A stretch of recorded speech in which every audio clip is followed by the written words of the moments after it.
ನಿಮ್ಮ ಮೊದಲನೇ ಪ್ರಶ್ನೆ. 5 ಲಕ್ಷ. 10 ವಾಕ್ಯಗಳಲ್ಲಿ ಸಿನಿಮಾದ ಕ್ಲೈಮ್ಯಾಕ್ಸ್ ವಿವರಿಸಿ. ವೀಕ್ಷಕರು ದಯವಿಟ್ಟು ತುಂಬಾ ಅದ್ಭುತವಾಗಿ ಕೇಳಿಸ್ಕೊಳ್ಳಿ. 1 ಸೆಂಟೆನ್ಸ್.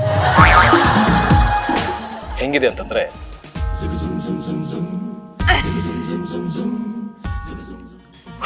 7 ಸೆಂಟೆನ್ಸ್ ಆಯ್ತು, ಇನ್ನೇ 3 ಬಿಟ್ಟಿದ್ದೀರಾ. ಇನ್ನೂ 3 ಬಿಟ್ರೆ ಮುಂದಿನ ಜನ್ಮದಲ್ಲಿ ಏನಾಗ್ಬೇಕು, ಯಾಕೆ? ನನ್ನ ಫ್ರೆಂಡ್ ಯಾರೋ ಒಬ್ಬ ಕಳಿಸಿದ್ದ, 10 ನಲ್ಲಿ ಯಾರು ಹುಟ್ಟಿರ್ತಾರಲ್ವಾ ಇವ್ರದ್ದು ಲಾಸ್ಟ್ ಜನ್ಮ ಅಂತ. ಅದನ್ನ ನಾನು ನಂಬಿಕೊಂಡು ಇವಾಗ ಏನ್ ಹೇಳ್ತಾ ಇದೀನಿ ಅಂದ್ರೆ, ನಾನು ಮುಂದಿನ ಜನ್ಮದಲ್ಲಿ ಹುಟ್ಟಲ್ಲ. ಈ ಚಿತ್ರಕ್ಕೆ ನಿಮ್ಮ ನಿಖರವಾದ ಸಂಭಾವನೆ ಎಷ್ಟು ಅಂತ ಇರಲಿಲ್ಲ. ನಿಮ್ಮ ಎಷ್ಟು ಪೇಮೆಂಟ್ ಮಾನವಿ ನಿರ್ಮಾಪಕರು ಬಾಕಿ ಉಳಿಸ್ಕೊಂಡಿದ್ದಾರೆ? ನನ್ನ ಪೇಮೆಂಟ್ ಕ್ಲಿಯರ್ ಆಗಿದೆ. ಈ ತರ ಹೇಳಿ ಅಂತ. PM ಆದ್ರೆ ಮಾಡುವ ಫಸ್ಟ್ ಕೆಲಸ ಏನು? PM ಆದ್ರೆ ಫಸ್ಟ್ PM ಆಗಿ ಒಂದ್ ಸಿನಿಮಾ ನೋಡ್ತೀನಿ.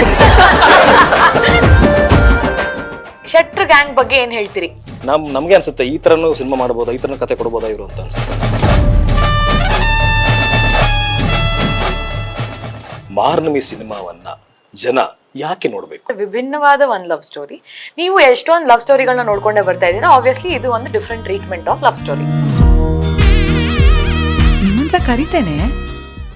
ಅರರೆ ಎಂತದೋ ರಗಳೆಯಾಗಿದೆ ಅವಳ ನೋಡಿದ ಕೂಡಲೇ, ಹಸಿದ ಕಂಗಳು ಬಲೆಯ ಬೀಸಿದೆ ಹುಡುಕ ಬಾರದೆ